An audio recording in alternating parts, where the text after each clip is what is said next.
next guest. So let's get a big round of applause for the one, the only, Steve Blum!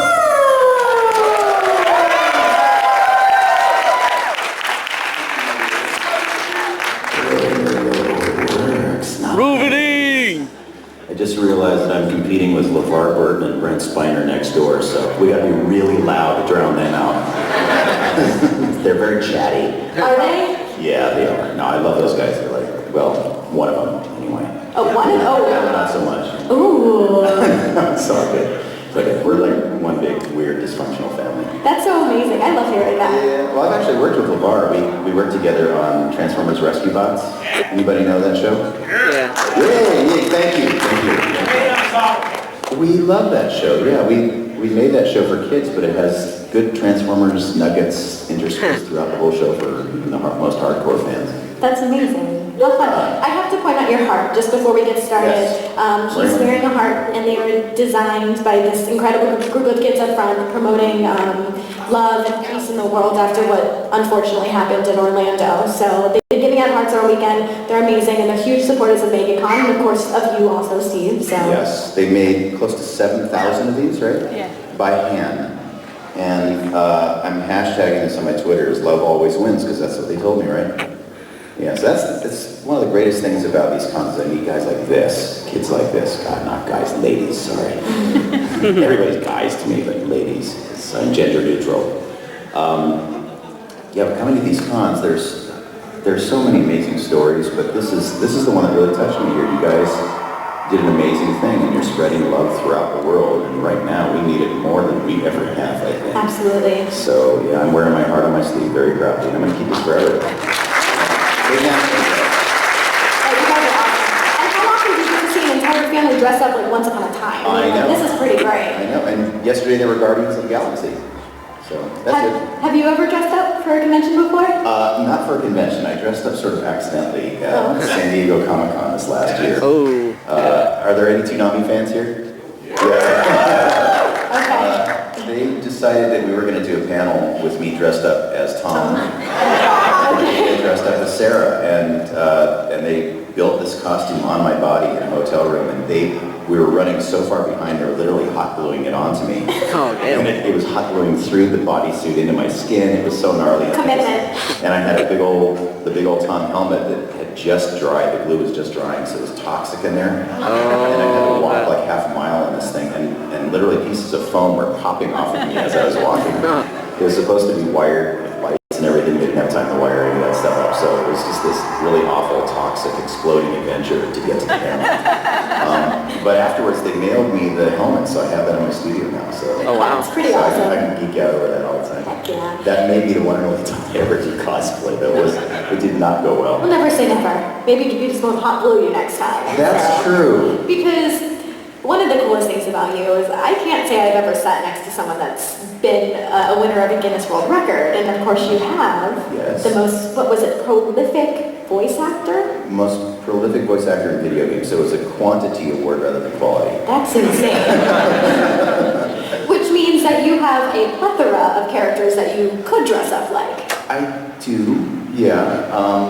Yeah, that would be rough. A lot of the video game characters are pretty rough ones. I almost dressed up as Grunt from Mass Effect. Yeah. They were going to build me a suit, and it just didn't work out for the convention. I'm kind of glad it didn't, because it wouldn't have been very comfortable.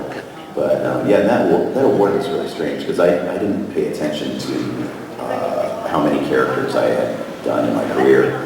And when Guinness contacted me, I actually had to sit with my agent for 4 months and go through my own IMDb to figure out which ones are right, which ones are wrong. We had to verify them, and it was such a weird, arduous process. But it was kind of fun. I thought as a kid I wanted to get a Guinness record at some point, and I thought I would get it for spitting the farthest or pogo sticking or something stupid. That's fun too. Not that that's stupid for pogo artists out here.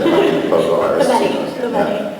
But it was such an amazing surprise to get that award. And it was sort of anticlimactic when they presented it to me too. I was supposed to be presented in a big ceremony at a convention called E3, a gaming convention. And I couldn't get tickets to the convention. So I had to set up a place where we could do it. The guys were in town from England, and I was recording Legend of Korra for Nickelodeon at the time. And they were kind enough at Nickelodeon to let me use the studio, and we were going to do the presentation there, and they were going to film it. They brought photographers and stuff.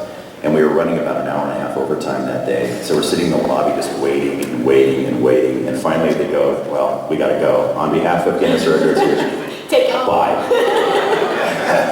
So sort of anticlimactic, but I do have it on my wall. It's kind of fun. You're still a winner. Absolutely.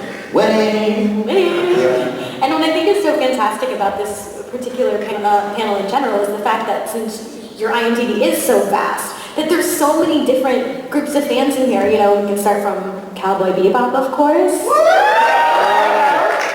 Moving! So we have a microphone set up in the middle of the room. I know it seems rather daunting, but if you guys have any questions for Steve Blum, this is the time, right? Yes. Don't make me come down and get you, please. Will you? Because that'd be kind of Gently? fun. No, I will. Everyone, No, I will. don't rush it once. Don't rush. Now come on up. Because I know you have a question. One of you has a question to break the ice. There we are. All right. No, he's leaving. See you later. Well, I can start while someone makes their Here way we down go. here. Great. Oh, Yeah, just come on in. Why not? this is a cool guy. I like. Awesome. Thank you for your bravery, sir. It won't hurt, I promise.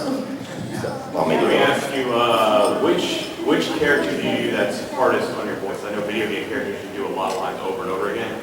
won't. Yes. Which one is the hardest for you that takes the most recovery time afterwards? Probably the one that took me the longest to recover was Wolverine. Yeah.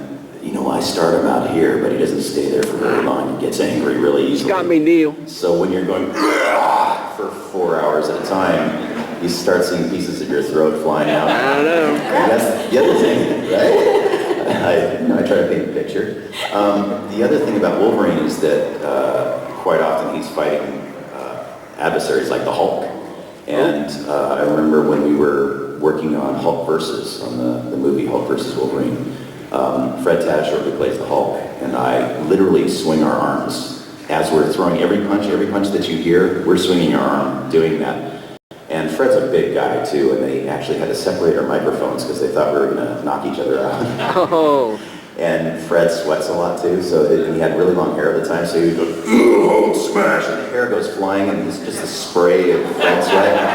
And I'm just drinking it in because I want his energy. He's awesome. But literally at the end of one of those battles, when I'm punching and slashing, I literally feel like I've metabolized all of that fighting effort, and I feel pain in my chest, I feel it in my back, all over my body. Everywhere that the Hulk has punched me, I feel like that has actually happened. And mentally, that's sort of a weird phenomenon that a lot of actors don't really address, but when you have to put yourself into that mental space, you do tend to materialize that in the body sometimes, and I do that very frequently. So I came out of the sessions just dragging and in pain and feeling like I needed that healing factor badly. Thank you. Hi. Hey. So I was wondering, if you identify with any of your characters, with which do you identify the most? Oh, how do you choose? You have to pick one. Yeah, You gotta do it. I don't have to, because I'm up here and you're over there. No. No, the weird thing is that I identify with all of them. Even the worst, most despicable characters, I have to be able to give a convincing performance, I think. I was ashamed of myself for identifying with Amon from Korra, just because he was so awful, but he had a perspective, and I had to put myself in that place. So I identify with all of them in very different ways. Probably the most obscure one that I identified with the most, oddly enough, was a character called JP from Digimon. He was in season 4, and he was this little guy. He had a smaller voice. He was a young boy. And he was sort of overweight and insecure and bullied, and that's who I was growing up. I was JP. I looked like him. I probably spoke like him. I don't remember now because I had this voice since I was 13. But I was very insecure and I was bullied, and I related to him, and it was actually sort of a cathartic thing for me to perform a character like that when normally I'm doing these giant creature, horrible villain type things. And all of a sudden I'm playing this character and doing my own therapy. So that was an amazing experience for me to walk through that and have to experience all those emotions again. So I remember at that age how painful that was. And a lot of us express that, especially at conventions. A lot of us have been bullied, for our passion of loving this stuff that's outside of the norm. And so it was a great opportunity for me to actually heal some of that stuff. Thank you. Thank you. You were expecting Spike, weren't you? I'm not that cool. Hi. When you were coming about Tsunami, like, what was the production like, and kind of, what was it? Sorry, I kind of blanked for a second. When you were coming to make it, or make it happen, like, what was the idea behind it? Like, doing all the anime and stuff for it, like, what was the idea behind it, I should say? Well, none of that was up to me. I'm just a voice monkey. So fortunately, they hired me to be the voice for the character, but everything was written long before I walked into that booth. The guys at the time was Sean Akins, who was the original creator of the show, and Jason DeMarco, who was still in charge of the whole operation with Gil Austin. Those guys had this vision for it. They're huge anime nerds, and they're big gamers, and they wanted to bring anime to a bigger audience. And in those days, it was really tough for a lot of American fans to accept dubbed anime. It was the dubbers versus the subbers. I had my life threatened in the early days. They thought I was ruining the art form. Oh yeah. Yeah, they were literally saying I was ruining the art form of anime. But you're safe here with us now. So. Yeah, it's all good now. No, it was scary at conventions in the old days. But I thought, wow, this is amazing that these guys are doing this. I didn't know much about it, honestly. When they contacted me, they were fans of Bebop or something I had been working on at the time, and they said, well, would you be interested in hosting the show? And I went, what, really, me? You sure you have the right guy here? And I had never done anything like that before. And so we sat down, we had a beer, and they told me what the show was about. And I said, yeah, I want to do that. That sounds amazing. And the odd thing was that I recorded all of it in Los Angeles. They're based in Atlanta, and we did it over the phone from a recording studio. And so a lot of the people that are involved in Tsunami, I didn't meet until a year ago. And I've been working with them for 15 years, something like that. But a lot of the editors are still there, a lot of the writers are still there. Jason and Gil were there from the very beginning, and as are a lot of those people. So the passion behind that team at Tsunami has never changed through all these years. They're all still exactly the same crazy fans that they were back in the day. And going to the studios, I went and visited the studios a couple times now in Atlanta, and they have more action figures than I do. I mean, the president of Adult Swim has an office full of action figures. It's awesome. But it's still an amazing thing. I still record every week for them, but now I do it from my home studio. So it's really nice. I just do it over the phone with them. They trust me to do that and send them the files. But they write everything. I have a little bit of input. I might deliver a line a little bit differently because I'm so familiar with Tom now. But everything is pretty much written out, including all the video game reviews. I'm not a gamer, so I trust them. These guys, I know that they're playing the games because I can hear them on the phone sometimes and they're directing me. I have to direct their attention back to the session when they're directing me. And also all the inspirational speeches, they write those too. And they do all the editing over there. So literally it's just my job not to screw it up. They know they're very clear about how they want Tsunami to be. So, and I'm very grateful to them for having me on board. And to you guys for bringing Tsunami back on the air. Yeah, give yourself a hand. You guys. Thank you. Only Tsunami on Adult Swim. Did you just mention that you collect action figures? Is that what you just mentioned? Action figures? Oh yeah. Do you collect yourself? Yes.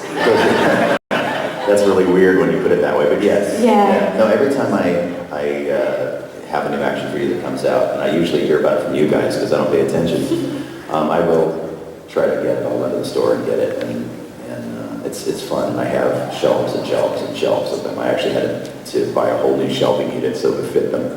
It's ridiculous now. I have boxes of them upstairs in my attic. Wow. I built a recording studio. I still don't have enough room for them in there. But yeah, it's kind of become an obsession. I get it. Go for it. Firework? Yeah, hey, how did you first get started voice acting for anime, and how did you initially feel about the whole like Eastern cartoons from Japan, like all like anime as a whole? Like, how did you feel about it? Like, what was your first thought? Well, my only exposure to anime when I began doing this work was were shows like Speed Racer, and which it's a whole different kind of thing. Kimba the White Lion. I'm an old dude, so I'm way old school. So when I started working on anime, they were calling it Japanimation. And nobody knew how to even record it in those days. They thought that they should have all the actors in the room at the same time because they heard that's how they did it in Japan. But American actors aren't as disciplined as the Japanese actors. And they stuck 20 of us in a room and we would just kind of dip in and out of the microphone and nobody knew how to record it properly. There was no, now we have beeps, rhythmic beeps that help to lead us in so we know when the mouth is about to open, we can start speaking. So we'll hear beep, beep, beep, and on the imaginary fourth beep we start. It's a really good indicator. Back then we had nothing. We didn't even have time code. I had some guy standing behind me tapping me on the shoulder when it was time for me to start speaking.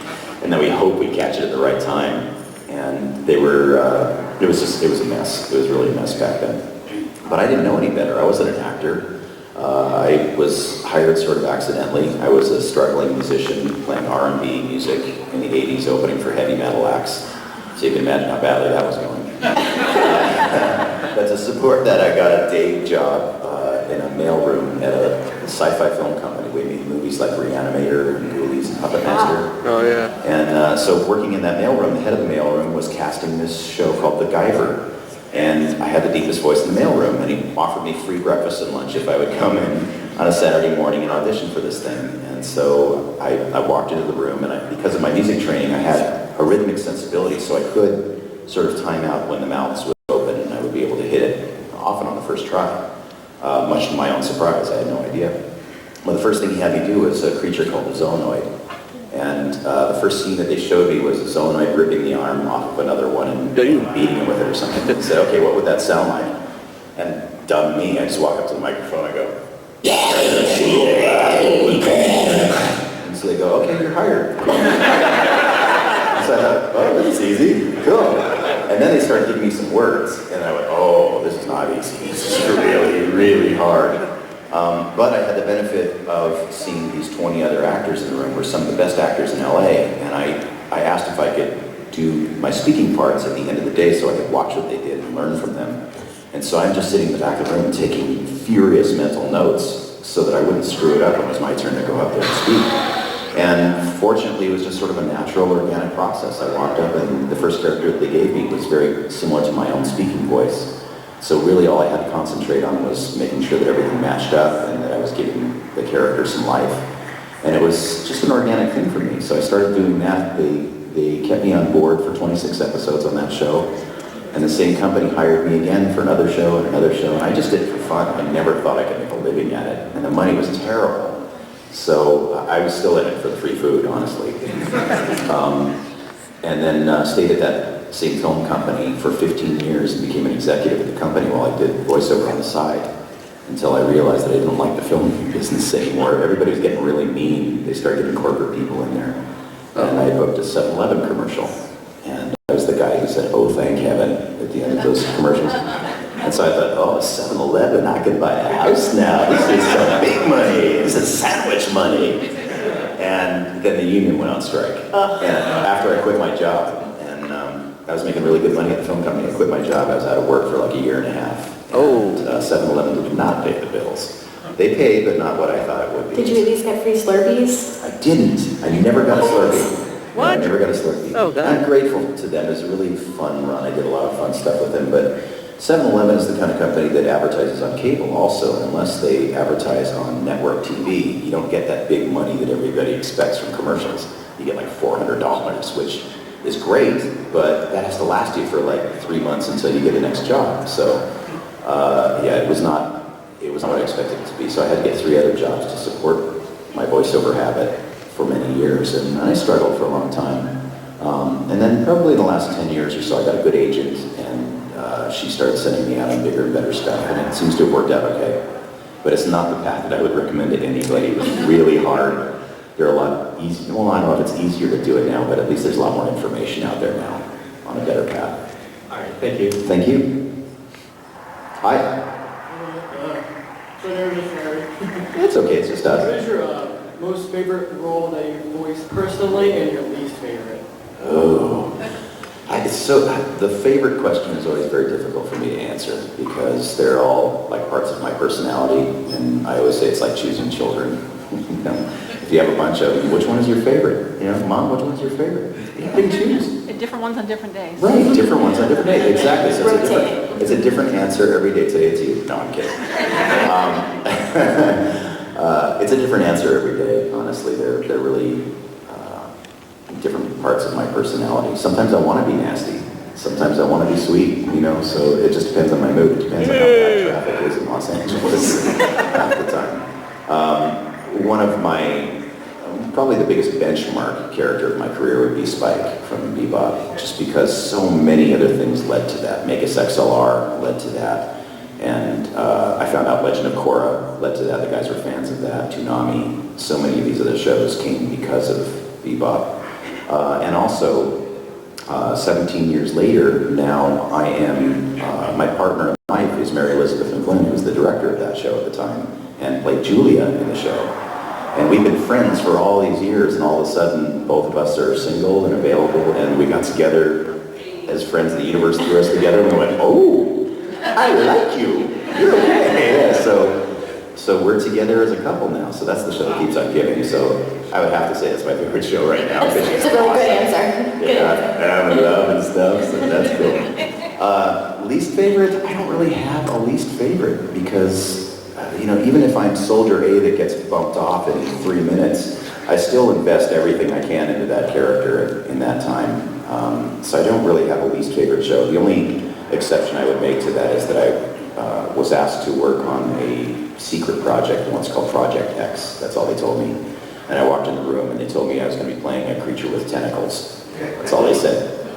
And so, because there are kids in the room, I won't go any farther with that.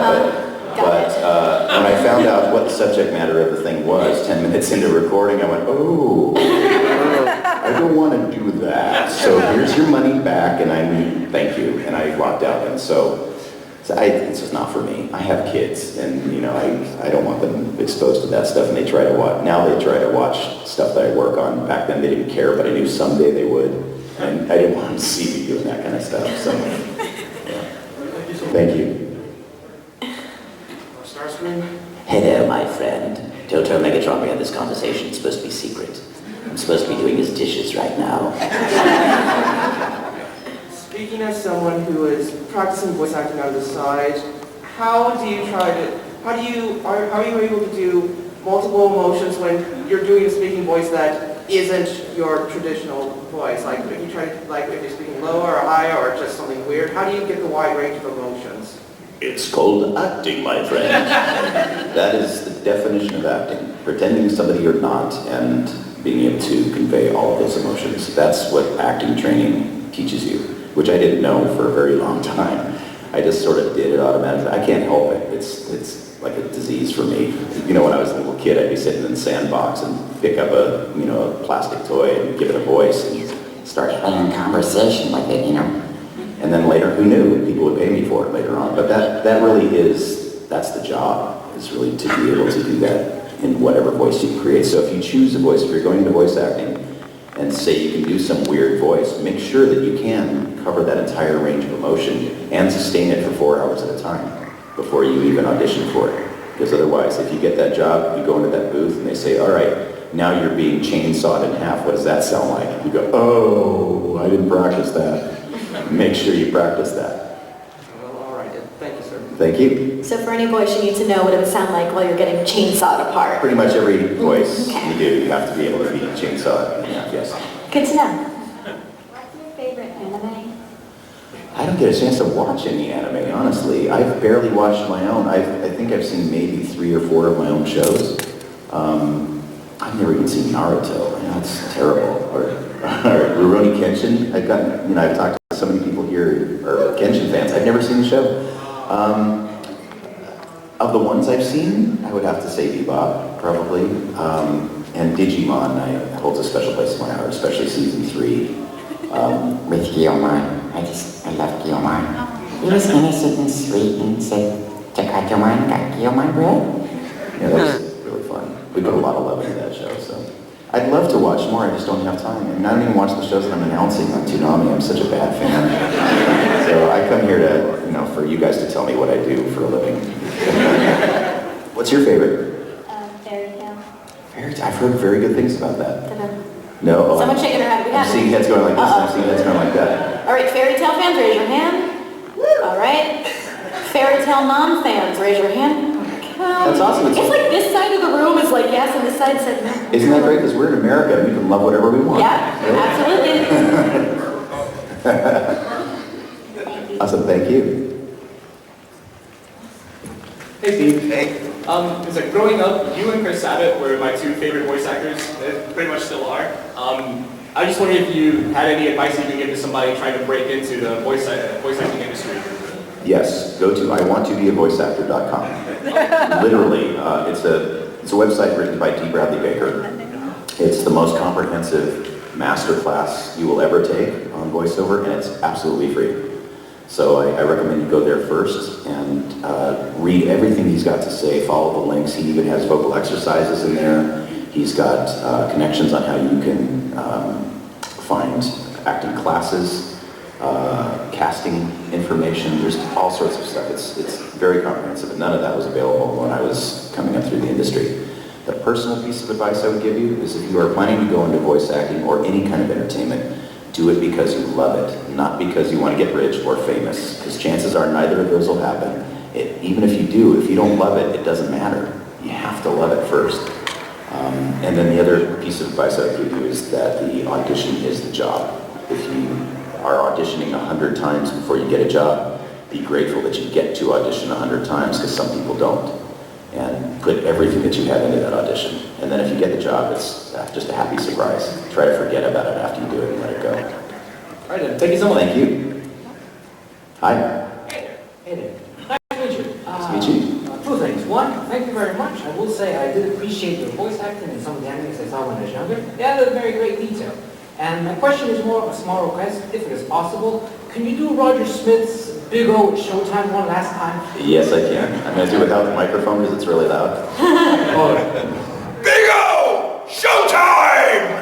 Thank you. All the robots in the neighborhood are waking up now and breaking buildings coming out of the ground. Ed, how you doing? We talked about it briefly yesterday, but I wanted you to elaborate a little bit more. Could you tell us more about the Performance Matters movement? Yes, Performance Matters. This is a union issue. I'm a union member. SAG-AFTRA is our union. And we had to go on strike. We had to go on strike last week. And we were in negotiations for 19 months to get a new interactive contract. This is for video games only.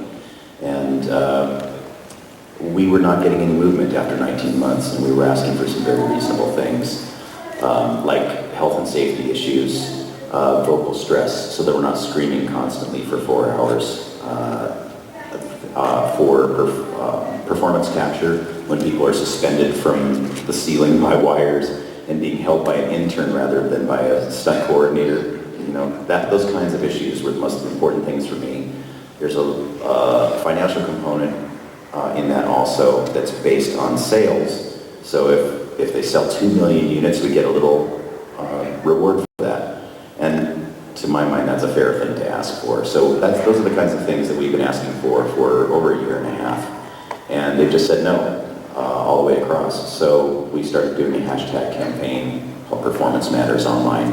And we were just asking for fan support. If they care about vocal performances in games, we just wanted them to sound off and let them know. Because in the negotiations, their lead negotiator actually looked at a room full of professional voice actors, looked us in the eye and said, "You guys don't matter. You really don't matter. We can replace you." What? And you know, there's 100,000 other people in the union that can do what you do just as well. And not everybody's a voice actor. You know, there's like maybe 250 people that do most of that work that have been doing it for their whole career.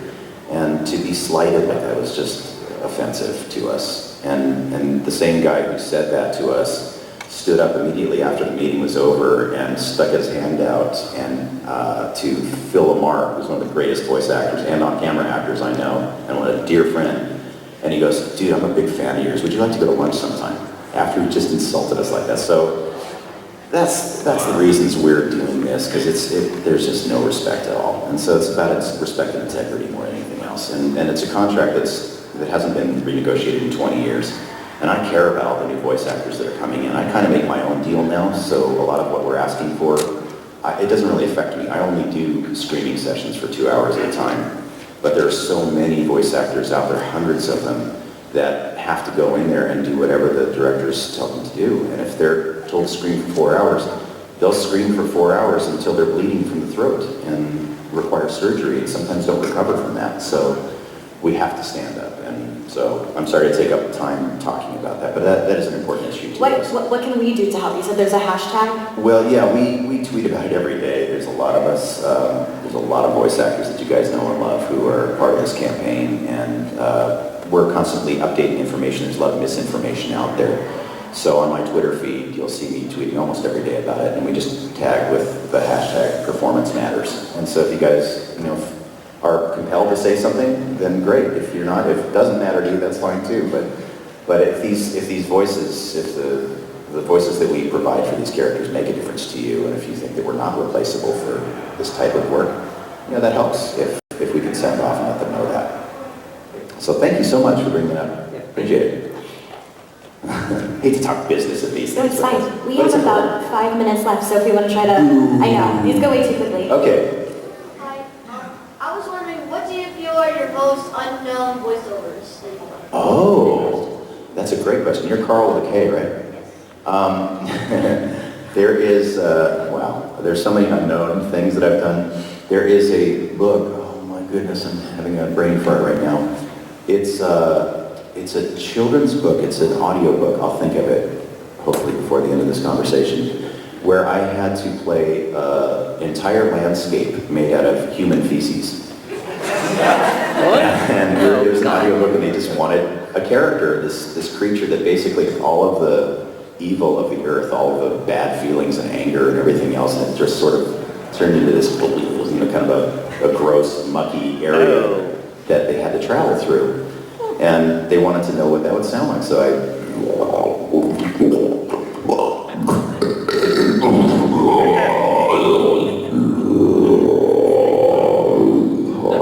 he was actually a really friendly guy. He was a really, really friendly guy. So that's probably the most obscure thing. Oh, I can't believe it. I can't remember the name of it. It was something in the Seven Skies. I cannot remember it. I'll think of it. And tweet it out to us later so we can check it out. Yeah, I'll think about it later, but this character was so weird. I mean, it was literally an entire landscape made of bubbling poop. And so that was probably the most obscure thing I ever did. This has been a panel full of visuals. Thank you so much. I know. Yeah, you get to carry that home with you. Can't wait. Steve told me what poop sounds like. Yay, we all learned something today. Thanks, Carl. Do you want to try to rapid fire through the rest? So Yeah, we'll rapid fire. Okay. All right, fire away. Fire away, okay. Yes, okay. All right, so I'm from Tsunami Squad. Yes. Can you hear me now? I can. Okay, cool. So since Intruder 3 is coming, I want to briefly talk about Intruder 2. What's it like working with Sonny, and what was the process like? Man, I never got to work in the same room with Sonny. For those of you who don't know, Sonny Strait was the original Tom. He was Tom 1. And then I sort of came in and took over once he was eaten.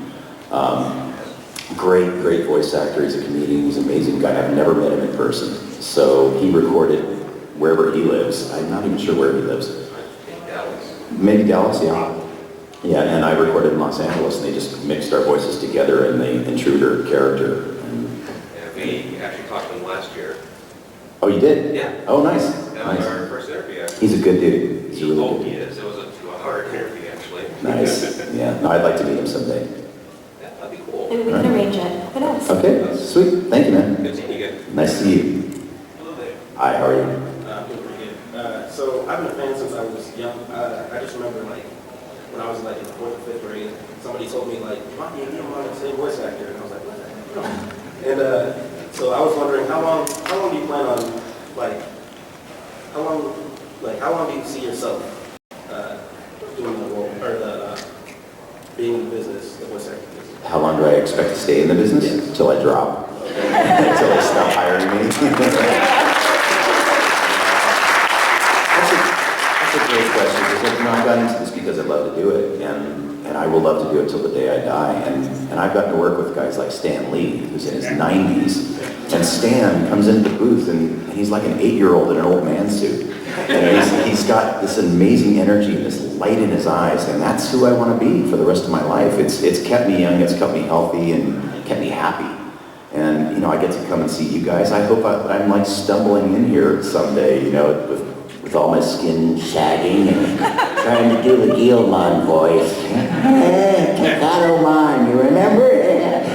Yeah, so, yeah, hopefully I'll be doing that for the rest of my life. Well, we hope so too. Thank you. What have you enjoyed the most about voice acting? The people. Coming here and hearing your stories, you guys have changed my life, honestly. I have heard so many great stories, families like this that are doing such great work out there. I mean, these girls are, you know, they're spreading a message of love. I don't get to see that necessarily working in an enclosed booth in Los Angeles. I like getting out into the world, and I like hearing the stories and looking into people's eyes and hearing about what this stuff means to you guys. It makes me want to be better at it. So honestly, that's just the main motivating factor for me to stay in this business. And the people that I work with too, because we all love what we do, and we're all one big, weird, dysfunctional family. Thank you, Steve. Thank you. Hi. I've been a big fan since I was little, like Digimon, Cowboy Bebop, all up to like video games now. And I really support the movement, strike, and everything. Thank you. But I just wanted to ask, I'm like a big fan of Brian and Alfred and all that. But Thanks, Shepard. but yeah, so do you typically get a full script, or do you typically get like just your part and kind of like, how do you, I guess, discover the character? It's different for every project. Something like Mass Effect, that gave me a pile of paper this high. And they said, all right, we've got 4 hours to knock out, you know, whatever, 1,200 lines, go. And, you know, I just relied on my director, who at that time was Jamie Swain, and she was just amazing. She just kept guiding me gently through this so that I would stay in context. She's holding the context for us. I rely on my director very heavily for most of these things. On some shows like Star Wars Rebels, we'll actually get the entire script a couple nights before so we can go through it. We have an idea of where the show is going. Dave Filoni actually comes in the room and talks about the show and gives us the next arc that's happening, as much information as he's willing to give us, but just so we sort of know what to do with these characters. These characters are very real to all of us, and we take it really seriously. So when we have that opportunity, we love to have that information, but it's not often. And in anime, we never have it. Anime, we walk into the room, they throw a script in front of us and say, go. So, Well, thank you. Thank you. Hi. Hi. Oh, wow. The voice sounds different through a microphone, doesn't it? Yes. Welcome to my world, pal. In a world where your voice changes. Been living with that since I was about 13 as well. Nice. So what is it like for you? I know you said that you usually only watch about 4% of the shows you record, but when you, or not percent, but when you say, when you see those shows in advertisements or on TV, what is it like for you when you hear your voice speaking from those characters? Is it like, wow, I actually said that like months ago, and now I'm hearing it on TV. Is it really surreal for you? Yeah, at first it was really hard for me to hear my own voice. I hated the sound of my own voice. And also, when we're recording, they'll take multiple versions of each line. We have to record different versions of each line because we don't know how it's going to work with the context of the other characters, especially if they're not in the same room. So sometimes I'll see a cartoon that comes on and I'll go, oh, that's the worst take I did. That really stunk. I wish I could go back and re-record that. So I had to let that go. That was really hard in the beginning. Now I just try to accept it for what it is and forget that it's me recording it. And because I'm getting older, I think too, sometimes I literally forget that it was me. And I'll watch shows and I'll go, oh, that sounds like, oh, that was me. I'm pretty good. Sometimes it's that reaction. Sometimes it's like, oh, that sucks. Oh. But you can't be too hard on yourself. You have to just kind of let it go. That's good. Yeah, but you get used to it, just like you did just now. It feels better already, right? Yeah. See? There you go. We all learned something today. Thanks a lot, man. Thank you. All right, our final question. All right. Hi. When did you feel you really got recognized by the fans when doing voice work? Oh man, I can't really put my finger on a time that I felt like I was recognizable by the fans necessarily, but I think when it really dawned on me that I was a voice actor, I was actually doing a panel years ago. It was probably 4 or 5 years after Cowboy Bebop came out, and I was sitting on a panel with Mary Elizabeth, my girl from Cowboy Bebop, and I was talking about voice acting. Somebody asked what it was like to be an actor, and I said, well, I'm not an actor, these guys are, because they were classically trained, and I was talking about the other people on the panel, because my training was so different. And she goes, whoa, whoa, whoa, hold on. She goes, I don't mean to interrupt you, but what do you think you've been doing all these years? And I went, oh, so I'm an actor now. Oh, I didn't know what to call it before. Okay, got it. And the fans, went crazy in the room. The other moment that really solidified it for me was, I think it was in 2012, I was at Anime Expo in Los Angeles, and I was doing a panel. There were about 2,000 people in the audience, and my parents had never seen a show I had voiced until that time. But I said, this is a big thing. It's in Los Angeles where we live. I want you guys to come to this panel and just see what I do. And they said, all right. And they really didn't want it. They don't like crowds. So I sent a nice car for them. They come to this panel. They sit down and they're in this crowd next to my sister. And my dad leans over to my sister and he goes, they're all here to see him. Yeah, Dad, just shut up and watch. And I come out on stage and everybody roars. It was a really, really great audience. I showed this video reel of all the stuff that I had done. Everybody was really excited. It was really noisy in the room. And afterwards, my dad comes up to me and he goes, you're kind of famous, aren't you? And I said, yeah. Dad, this is what I've been doing all these years. This is what I've been trying to tell you. And he goes, all right, I'm going to stop bothering you about a backup plan now. It looks like you're doing okay. So that was sort of the defining moment for me when my parents accepted that what I'm doing is a viable profession. My dad was a doctor, he's a retired physician. He just could not imagine that you could make a living farting into a microphone. Well, now you can just voice a doctor. Exactly, I play him on TV. It's fantastic. Yeah. So that was the big defining moment for me. And again, hearing the story is the one other thing. I know that we're running late on time, but the one story that I heard from a fan where I felt like what I was doing mattered happened in New Zealand years ago. I've told the story many times, but there was this big dude, he looked like a Samoan guy, who came up to my signing table, and he said that his autistic son, who at the time was 8 years old, was nonverbal. To the point when he was 8 years old, he was sitting rock in the corner, and one day he bolted to the couch, and his attention focused on the TV, and the dad asked him what he was doing, and the boy looked over at him and he goes, shh. And it was the first response like that the boy had ever had to a question. And he just sat there, he watched him watching TV and he didn't know what was going on. And at the end of the program, at the commercial actually, the little boy looked over at him in perfect English and said, I like that, Daddy. And he had been forming these words and thoughts in his head for 8 years and not had a vehicle to speak them until he connected with Digimon and my character Guilmon specifically.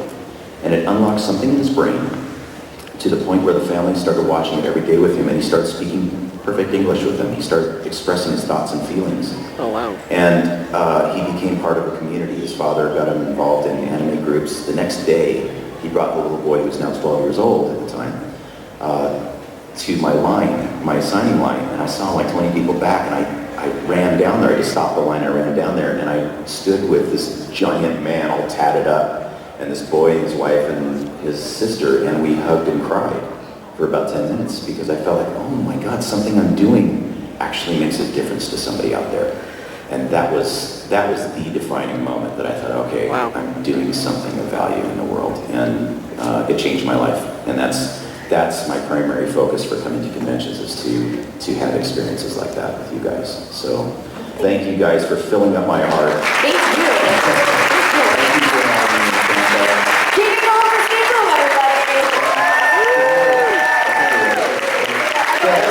The best host in the whole world that didn't know stay true with her. I gotta sit here and listen. Are you going to the table now for signings? No, I gotta get on a plane and go back to LA. Okay, well, thank you for joining us here this weekend. Yeah, really thank you for having appreciate me. And I'll be back in December for Holiday Matsuri in Orlando. Yeah, so if we didn't get a chance to talk here, we'll do it then. Perfect. Love you guys. Thank you so much. Thank you guys. All right, take care.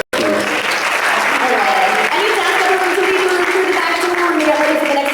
launch is 3:30, and that's with Vern Troyer. And have a great rest of your weekend here at Megacon. Oh, beautiful.